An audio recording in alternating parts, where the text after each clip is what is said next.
vamos a comenzar nuestra cátedra de esta noche.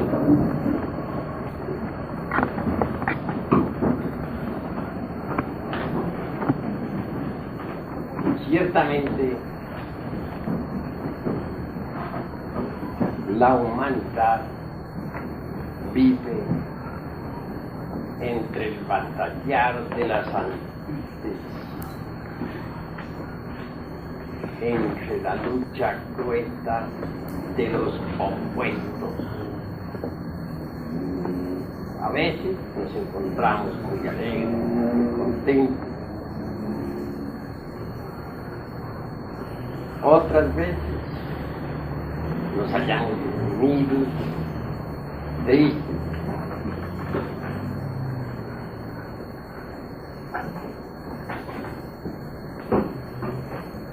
Tenemos épocas de progreso, de bienestar, unos más que otros, de acuerdo con la ley del karma.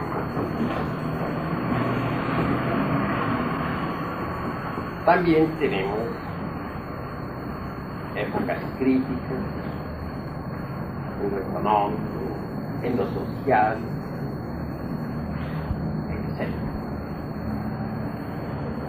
Hay veces que nos encontramos optimistas con relación a la vida y hay veces que nos sentimos pesimistas. Siempre se ha visto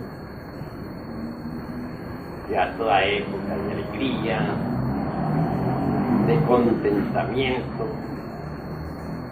le sigue una temporada depresiva, dolorosa, etc. Nadie puede ignorar de que siempre estamos sometidos a muchas alternativas en el terreno práctico de la vida. Por lo común, a las épocas que nosotros denominamos felices, siguen épocas angustiosas.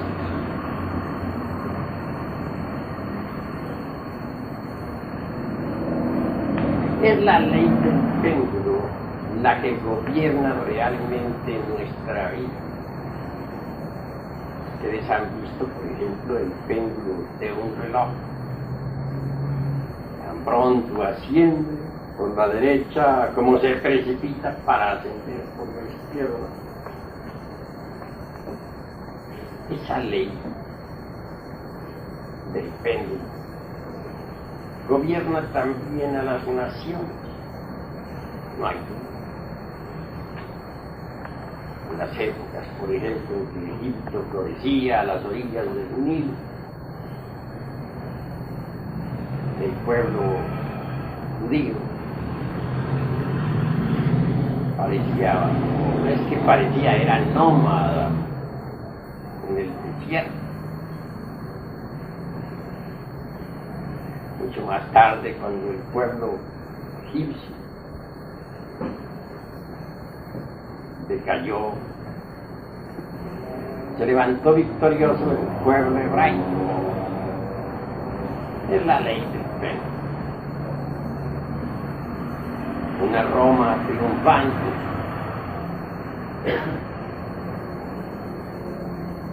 se sostiene sobre los hombros de muchos pueblos, pero después cae con la ley del péndulo y esos pueblos ascienden victoriosos.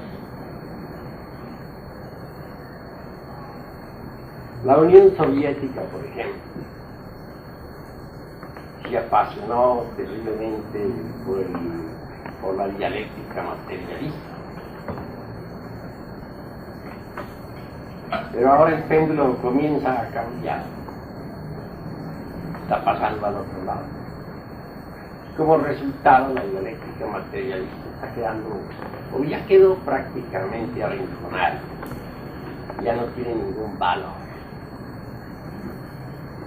Hoy en día la mayor producción que tenemos en materia de parapsicología se la debemos a la Unión Soviética. Está ya comprobado, de acuerdo con los datos de la Unión Soviética. Está produciendo la mayor cantidad de materias relacionadas con la parapsicología. Se usa en las clínicas, la parapsicología en todos los hospitales, etc. El paso que va a la Unión Soviética dentro de poco tiempo habrá pasado exactamente al lado opuesto del materialismo. Se habrá hecho absolutamente mística y espiritual. Ya lleva ese camino. Y muchos paladines místicos están desarrollando esa cruz. La dialéctica de Carlos Marx pues ha quedado arrinconada. Está cayendo prácticamente en el pozo del olvido para dejar su puesto a la parapsicología, posteriormente al esoterismo científico, al ocultismo, a la yoga, etc.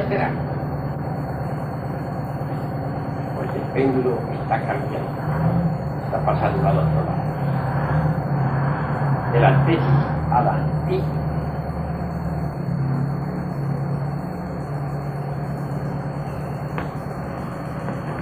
Todos los seres humanos dependen de la ley del péndulo.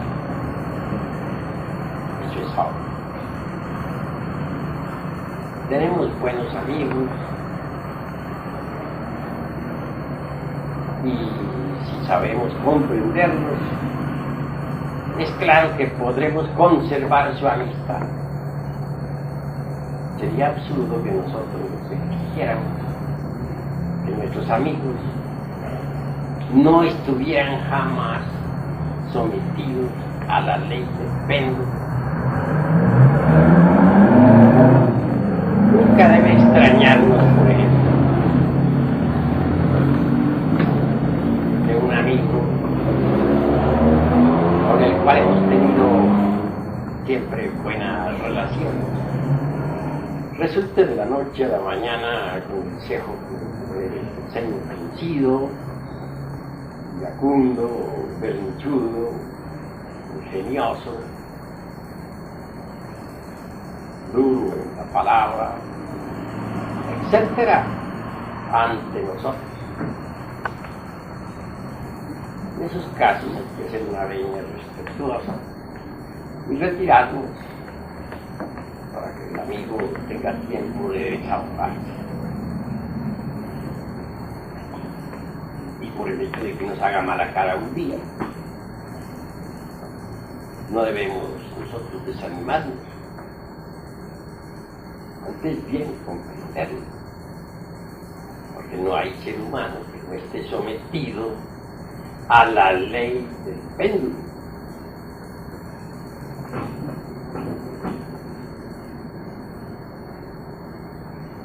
Así pues que vale la pena ser reflexivo. Esta ley del péndulo parece, o entiendo que se hace muy manifiesta especialmente en los nativos de Géminis.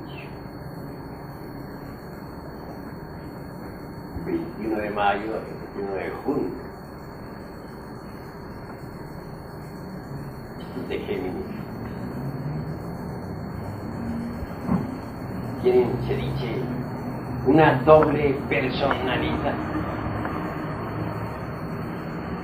Como amigos son extraordinarios, maravillosos, llegan hasta el sacrificio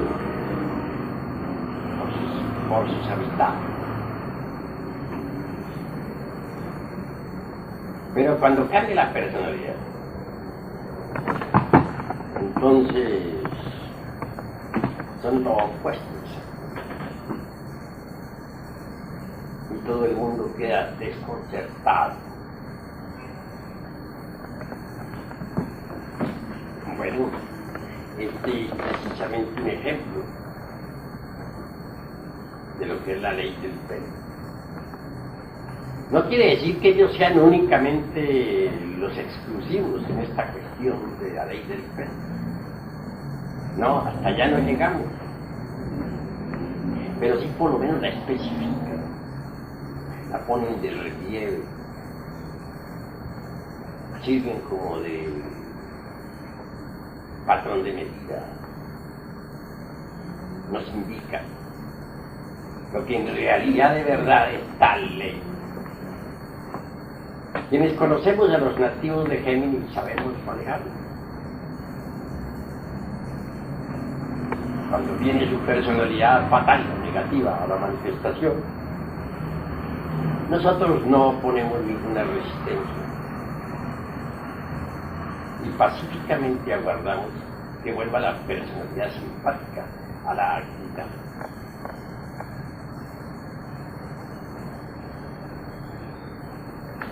Resulta interesante todo. Pero es que la ley del péndulo no solamente está demostrada por los nativos de Géminis, también la podemos evidenciar en nuestro organismo. Existe un diástole y un sístole en el corazón, es decir, la ley del péndulo. Diástole deviene de cierta palabra griega que significa reorganizar, prepararse, acumular, etc. Sístole significa contracción, impulso, dirección, de acuerdo con ciertas palabras griegas. Durante el diástole, el corazón se abre para recibir la sangre. También organiza, prepara, etc. Hasta aquí. Toma una nueva iniciativa, se contrae y lanza pues la sangre a todo el organismo.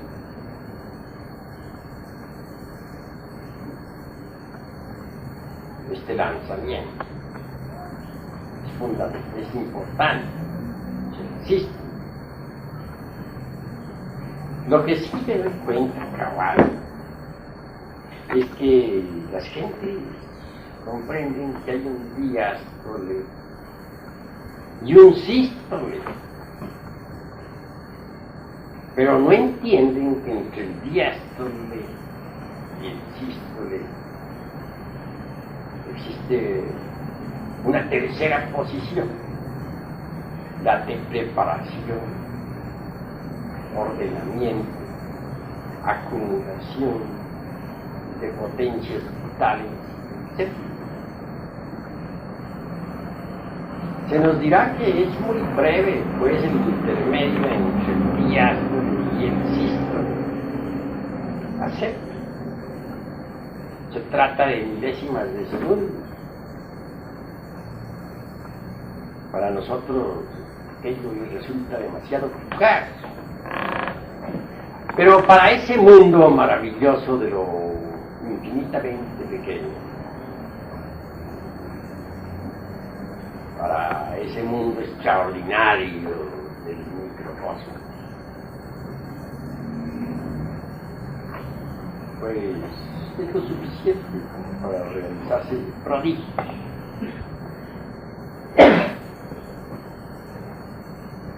Mirando las cosas desde este ángulo, me parece que nosotros deberíamos orientarnos por la cuestión esta del diástole, del sístole y su síntesis organizativa. Oh.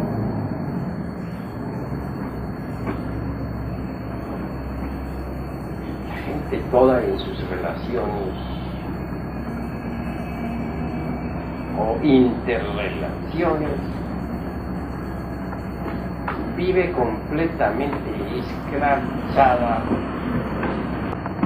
por la ley del péndulo. Tan pronto suben con la alegría desbordante, cantando victoria. Como se van al otro lado, deprimidos, pesimistas, angustiados, desesperados.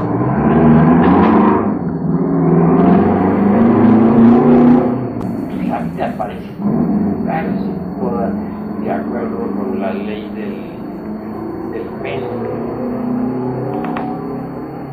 Las altas y bajas de la moneda, subidas y bajadas de las finanzas,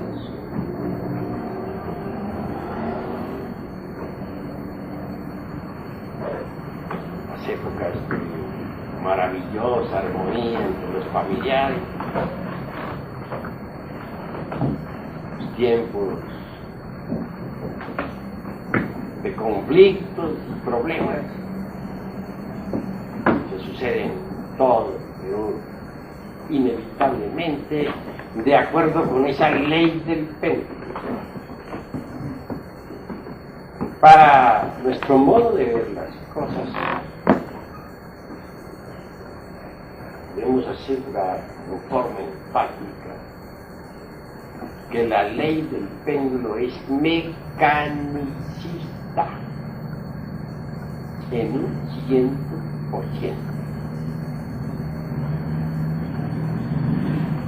Esa ley del péndulo la tenemos en nuestra mente, en nuestro corazón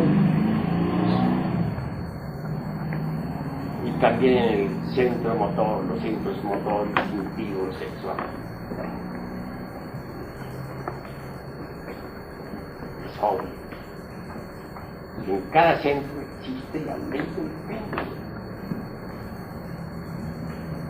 Y la mente está perfectamente definida con el batallar de las antiguas, con las opiniones encontradas. ¿Sí? En el corazón, con las emociones altas, con los estados de angustia, de felicidad, de optimismo, de depresión. En el centro motor instintivo sexual se manifiesta sal, costumbres, con los movimientos, pronunciamos el seno, estamos a gusto, cuando nos hallamos deprimidos,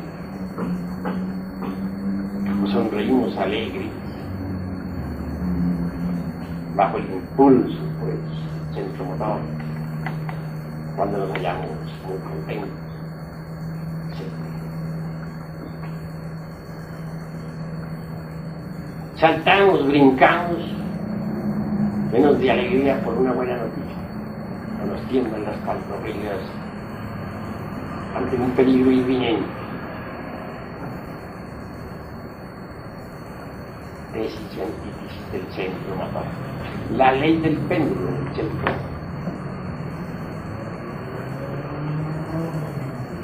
Conclusión.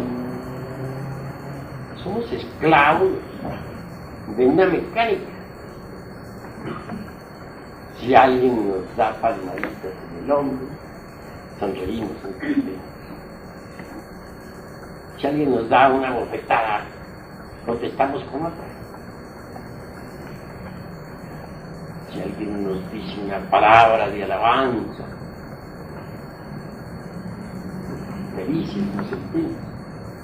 Pero si alguien nos hiere con una palabra agresiva, nos sentimos terriblemente ofendidos. Total, somos maquinitas sometidas a la ley del péndulo. Cada cual puede hacer de nosotros lo que le venga en gana. Quieren vernos contentos, dennos unas palmaditas en el hombro y unas cuantas lisonjas al oído.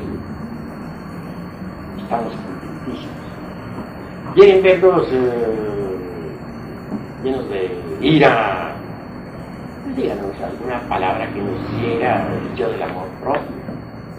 Dígasenos cualquier palabra dura, y nos verán también ofendidos, iracundos.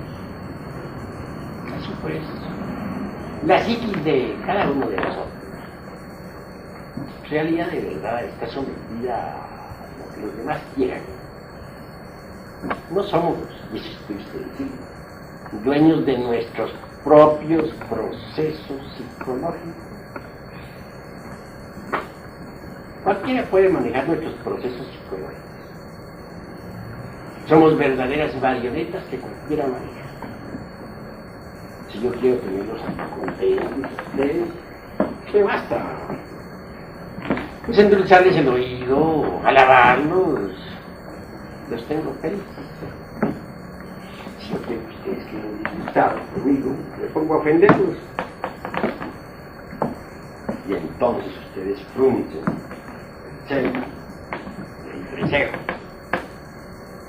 Ya no me miran con dulces ojos, como en este momento me están mirando, sino en forma iracunda, con ojos de pistola. Pero si yo quiero volverlos a ver contentos, vuelven a decir las palabras tan dulces, y vuelven a estar contentos, y me vuelven a mirar dulcemente. Conclusión, se convierten para mí ustedes en un instrumento en el que puedo yo tocar melodías ya dulces, ya graves, ya agresivas, ya románticas, como quieran. Entonces, ¿dónde está, pues, la individualidad de las gentes? Pues no la poseen, si no son dueños de sus propios procesos psicológicos. Cuando uno no es dueño de sus mismos procesos psicológicos, no puede decir realmente que tiene una individualidad. Salen ustedes, por ejemplo, a la calle, van muy contentos. Mientras haya algo que les gusta, tal vez están manejando su carrito, por ahí viene un loco de esos que andan por la ciudad y los rebasa por la derecha y se les atraviesa. Esto los ofende, pues, ustedes, si no protestan en ese momento con la palabra, por lo menos protestan con el claxon.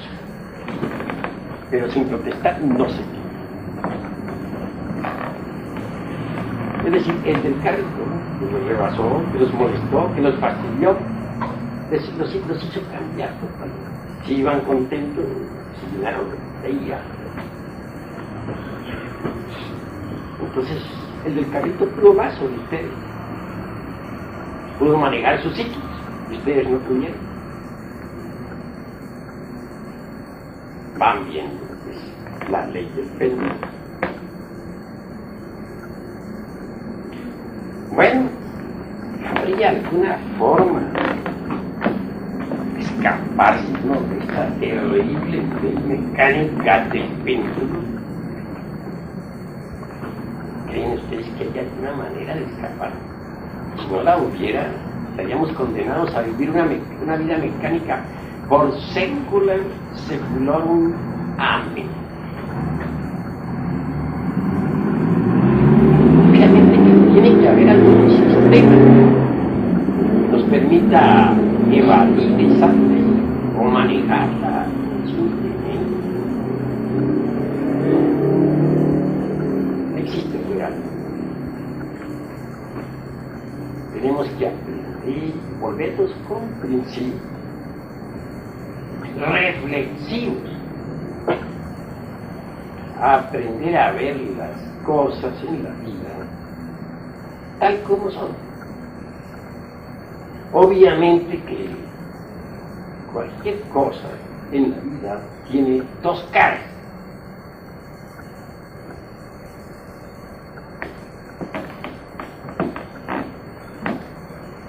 Una superficie cualquiera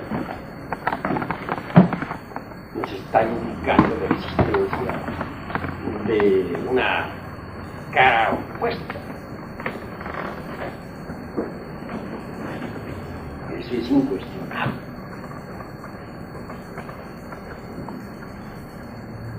El anverso de una medalla nos sugiere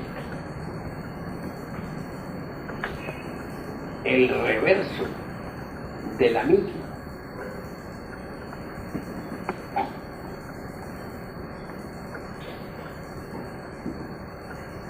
Todo tiene dos caras. Las tinieblas son lo opuesto de la luz. En los mundos suprasensibles puede evidenciarse que al lado de un templo de luz existe siempre un templo tenebroso. Eso es claro.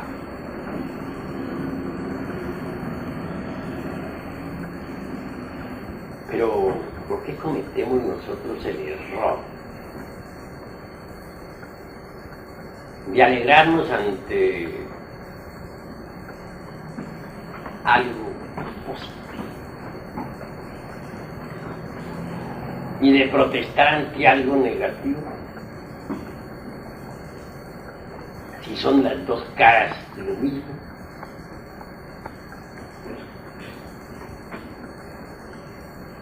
Pienso que el error más grave de nosotros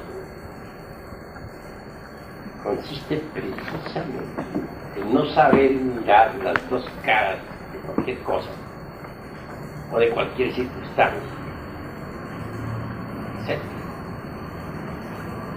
Siempre vemos más una cara, nos identificamos con ella, sonreímos. Pero cuando se nos presenta la antítesis de la misma, protestamos, rasgamos nuestras vestiduras, tronamos y relampagueamos. No queremos nosotros, en verdad, cooperar con lo inevitable. Ese es nuestro error, precisamente.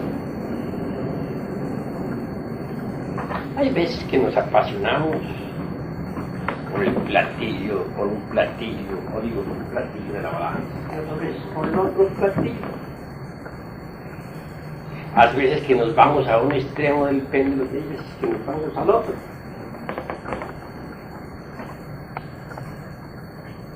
Y por este motivo no hay paz entre nosotros.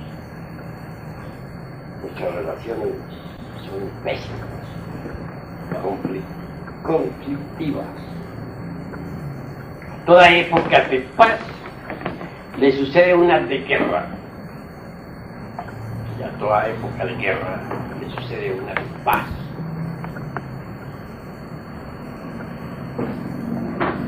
Somos víctimas de la ley del péndulo.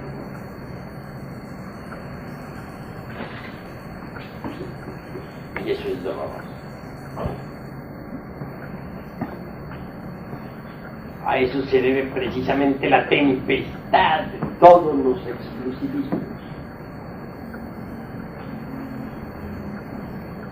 La lucha de clases, los conflictos entre el capital y los trabajadores, etc. Si nosotros pudiéramos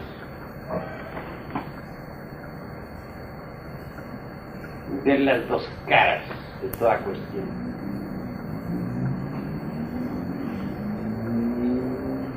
realmente todo sería diferente. Mas desgraciadamente nos falta comprensión. Si queremos ver las dos caras de cada cuestión, se hace necesario el modo de entender las cosas.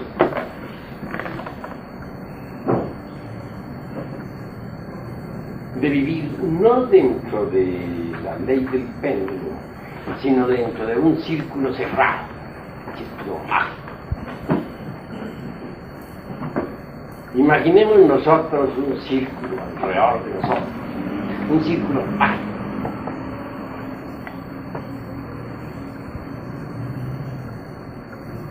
Por ese círculo van pasando todos los pares y opuestos de la filosofía.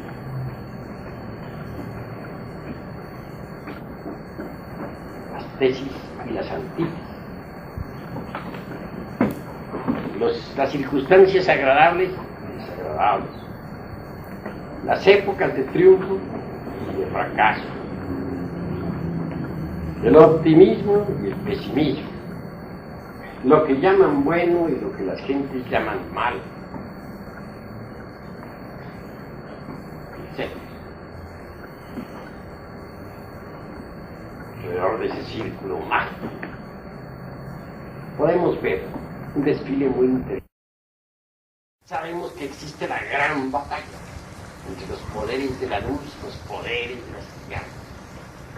En el mismo esperma sagrado existe la lucha entre los poderes atómicos de la luz y los poderes atómicos de las tinieblas. En todo lo creado existe esa gran lucha. Las columnas de ángeles y de demonios se combaten mutuamente en todos los rincones del universo. Cuando uno no tiene todavía la piedra filosofal, ve como imposible la reconciliación de los opuestos, luz y tinieblas dentro del mundo.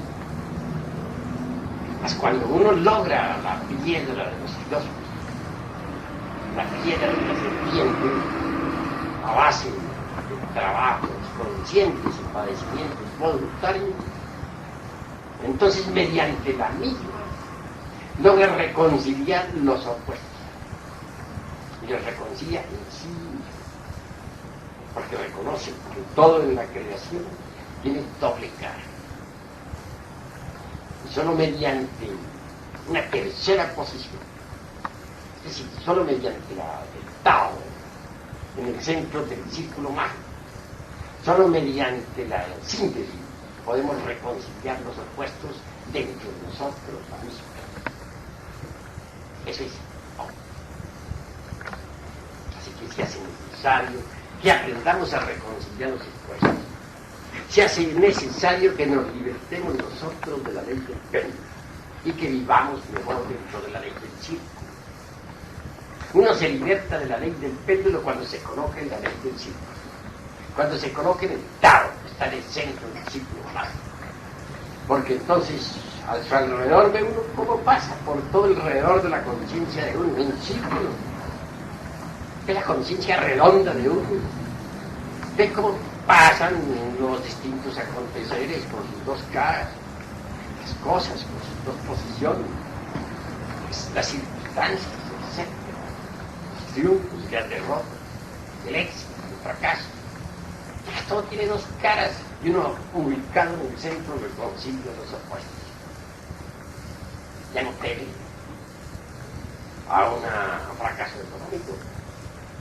Ya no sería capaz de volarse la tapa de los sesos, porque perdió su fortuna de la noche a la mañana, como han hecho muchos jugadores en el casino de Monte Carlo.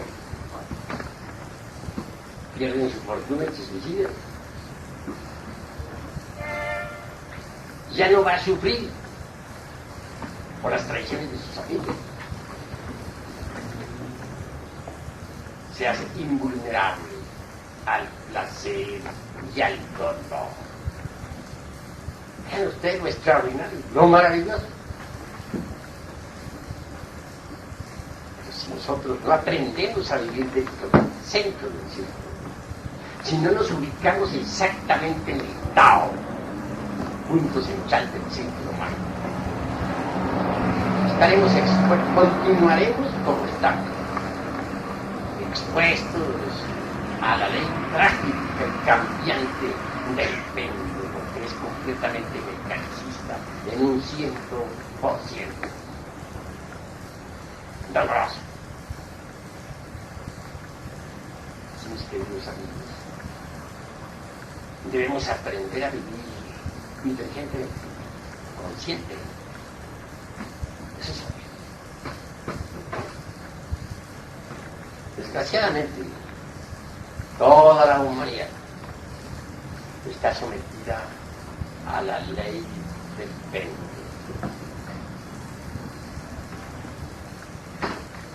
Veamos cómo la mente pasa de un lado a otro. Eso es fatal.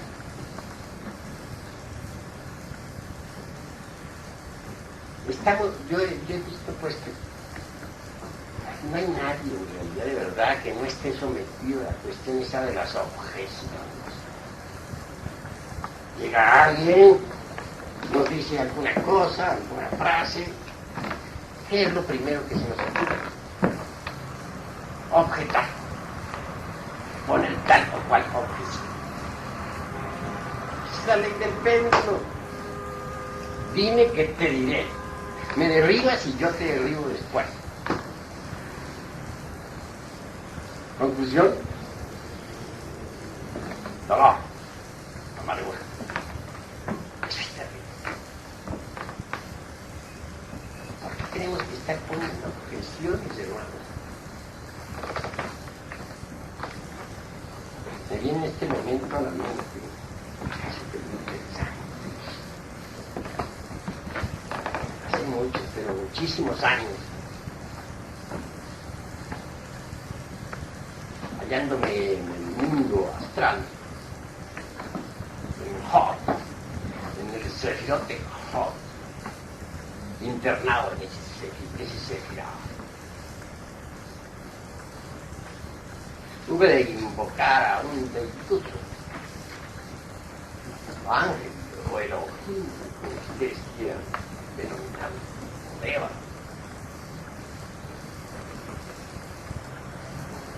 Algo me dijo aquel deituso, y de inmediato objeté. Saqué a relucir la antítesis. En forma vulgar, les diría a ustedes que les refuté. Esperaba que incluso aquel discutiera conmigo también. Mas no sucedió así. Aquella celda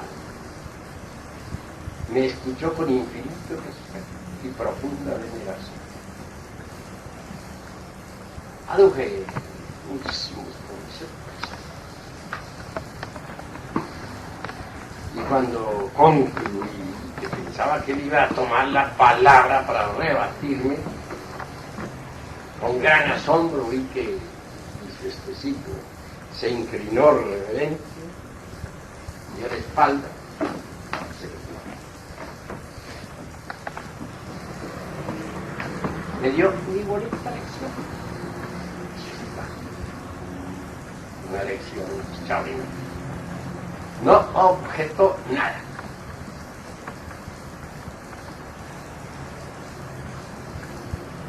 Obviamente aquel deituso había pasado más allá de las objeciones. Es indubitable que las objeciones pertenecen a la ley del péndulo.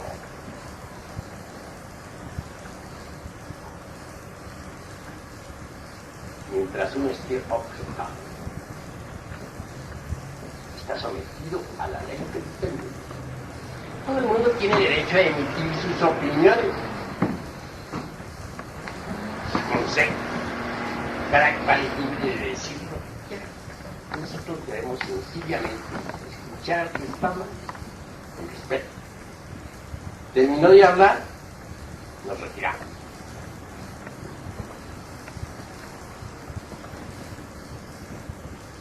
Claro.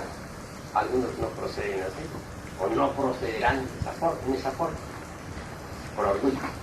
Ya no, yo no me retiro, yo tengo que darle en la torre. Y ahí el orgullo intelectual. Si nosotros no eliminamos de sí mismos el yo del orgullo, es obvio que tampoco lograremos jamás la liberación final.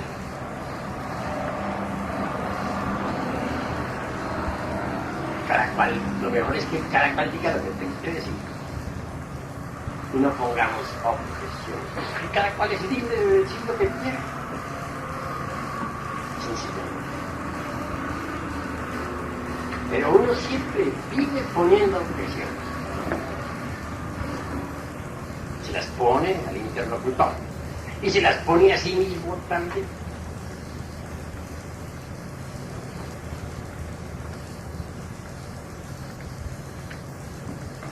Claro, esto no significa que no exista el agrado y el desagrado. No existe. Pongamos que a cualquiera de nosotros nos pone a limpiar una pocilga cuando iban los cerdos. Creo que este no sería precisamente un trabajo muy agradable. Tendríamos derecho a que no nos pareciera agradable. Pero una cosa es que no nos parezca agradable tal trabajo. Y otra cosa muy diferente es que nosotros pongamos objeciones, que empecemos a protestar. ¡Qué porquería esta! Dios mío, nunca creí que yo fuera a caer tan bajo. ¡Ay, desgraciado de mí! Etcétera, limpiando una pocilga de cerdos en lo que vine a parar. Bueno, con eso lo único que uno consigue es fortificar completamente pues los yoes de la ira, del amor propio, del orgullo, etc. También se da el caso de que una persona, en principio, nos desagrada. Ya me cae tan gordo esa persona. Pero una cosa es que lo desagrade en principio. Y otra cosa es que nosotros estemos poniendo objeciones, que estemos protestando con esa persona, pero que esta persona no nos cae mal, esta persona es un problema, y que estemos buscando sus defectos para señalarlos, para indicarlos. Con las objeciones lo único que conseguiremos es multiplicar la antipatía en nosotros, robustecer el yo del otro,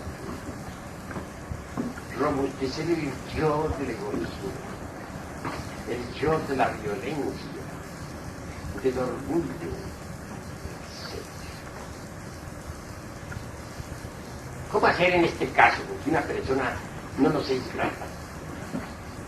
Es que todos debemos conocernos a sí mismos, saber por qué no nos es grata esa persona.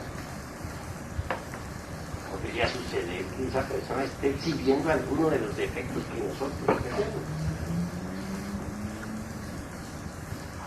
Uno tiene el yo del amor propio adentro.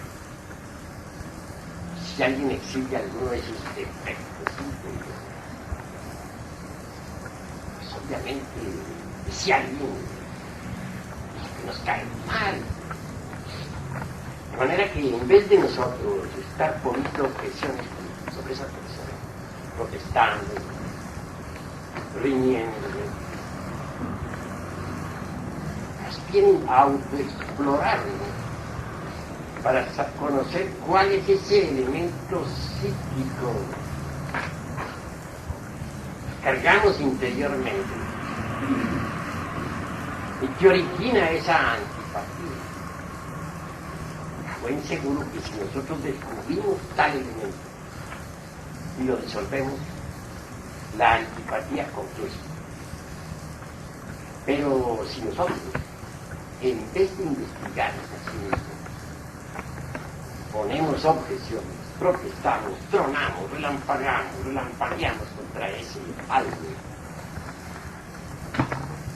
¿Son ustedes sereno o sereno? Yo. Eso es intentable. Dentro del mundo del intelecto, no hay duda que siempre estamos poniendo objeciones. Esto produce la lucha intelectual. Se divide la mente entre tesis y antítesis. Se convierte en un campo de batalla que destroza el cerebro. Observen ustedes cómo esas gentes que se dicen intelectuales están llenas de extrañas manías.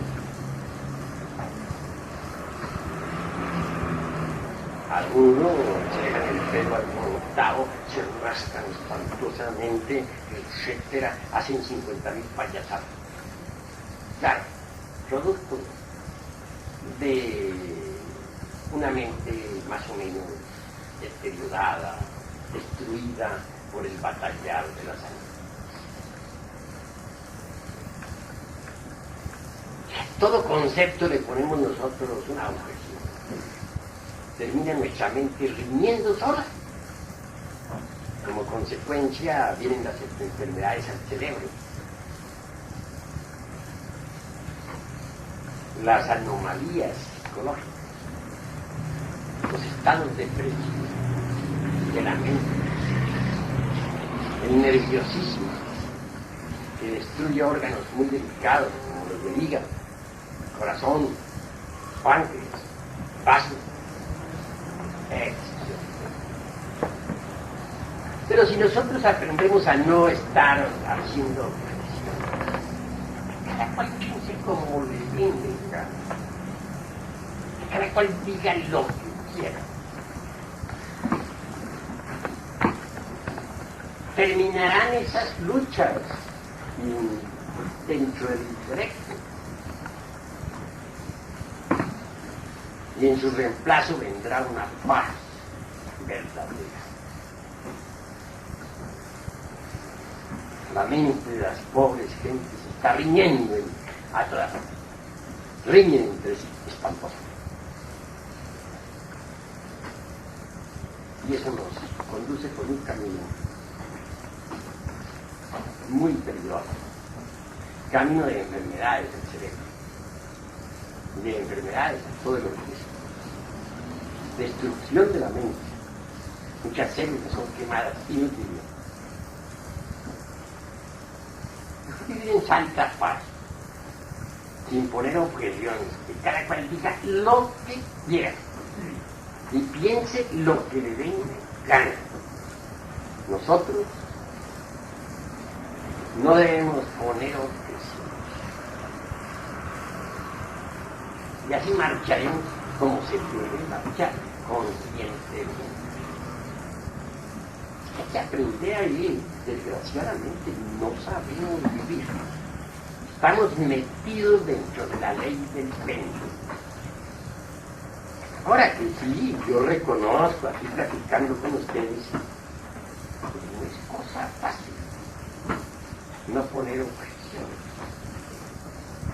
Salimos nosotros de aquí, agarramos nuestro carrito, de pronto más adelante alguien nos rebasa por la derecha, se atraviesa. Bueno, si no decimos nada, por lo menos tocamos el claxon en señal de protesta, aunque sea haciendo sonar el claxon, pero protestamos. Alguien nos dice algo en un momento en que abandonamos la guardia y seguro que protestamos. Ponemos objeciones. Es muy difícil, espantosamente difícil no poner objeciones. En el mundo oriental, esto se ha reflexionado profundamente. también en el mundo occidental. Yo creo que hay veces que hay necesidad de apelar a un poder que sea superior al de nosotros. Si es que queremos libertarnos de esta cuestión de las objeciones. En cierta ocasión iba un monje budista caminando por allá, por las tierras esas del mundo oriental, un yermo espantoso lleno de nieve y de hielo y de bestias salvajes. Claro, esto lo proporcionaba sufrimiento, pobre monje. Naturalmente protestaba, ponía sus objeciones, pero tuvo suerte, pobre. Está hallándose en meditación, se le aparece Amitabha. Es decir, Amitabha, en realidad de verdad es el Dios interno de Gautama, el Buda, Sakyamuni, y le entregó un mantra que quisiera pues sostenerse fuerte sin hacer objeción, algo que le ayudase para no estar protestando a cada rato contra sí mismo, contra la nieve, contra el hielo, contra el mundo. Se manda. Lo voy a vocalizar a ustedes bien para que lo graben en su memoria y para que quede grabado también aquí en esta silla que traen ustedes grabador. Gate, gate, gate. Abro los brazos así en cruz para indicarles que es la letra T, E, no T, E. Ga, o sea, mejor que se los deletree. G, A, T, E.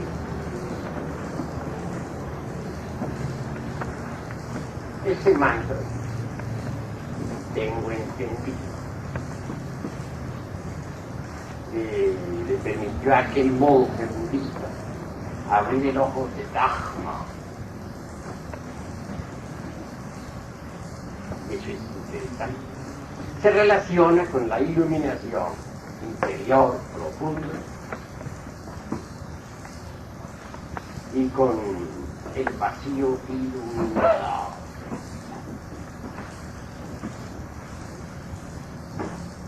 Uno necesita algo que lo ayude, pues, porque no es tan fácil dejar de poner objeciones.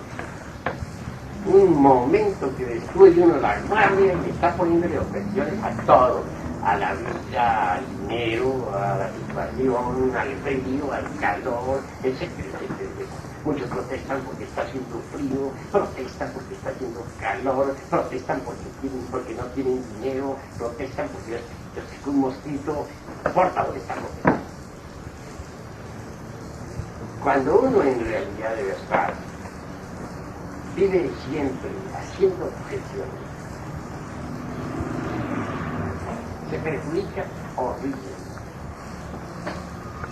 Porque lo que ha ganado uno por un lado disolviendo el ego, por el otro lado lo está destruyendo con las objeciones que uno está luchando, que por no sentir, pero si está poniendo objeciones, obviamente vuelve y coge fuerza el demonio de la ira.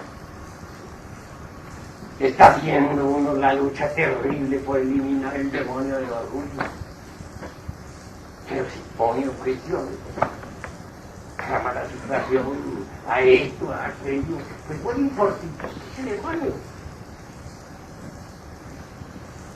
Está haciendo uno esfuerzos por acabar con la abominable injuria. Si pone objeciones, en un instante dado, que porque la mujer no quiere tener relación sexual con él, o la mujer, que porque el hombre no la busca, y 50.000 objeciones así por el estilo, está fortificando al demonio de la locura. De manera que si por un lado estamos luchando por eliminar los agregados y por el otro lado nos estamos fortificando, sencillamente nos estancamos. Así que si ustedes quieren en realidad, de verdad, desintegrar los agregados psíquicos, tienen que terminar con esa cuestión de las objeciones.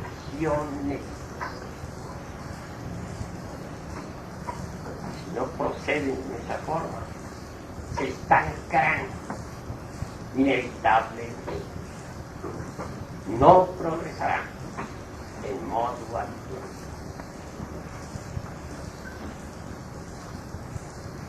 Pero pues que entiendan esto, mis estimados amigos, que lo comprendan profundamente.